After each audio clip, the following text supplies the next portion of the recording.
Pani Etela z mestskej časti nad jazerom sa narodila v roku 1909 v Užhorode. Zažila 2 svetové vojny, socializmus a jeho pád. Aký je recept na dlhovekosť? Dožili ste sa 100 rokov. Ježišmaria, to už ani nepýtajte sa také. Hrať sa s deťmi tak, jak ja, 9 rokov. 9 rokov sme sa hrali. To bolo i učenie, i hra.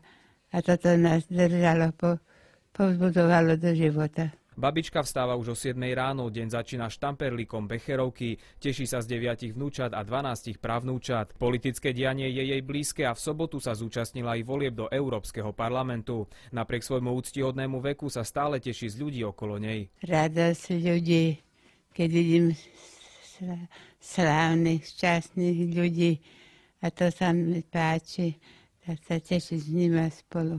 Tohto roku je to 2. storočná babička.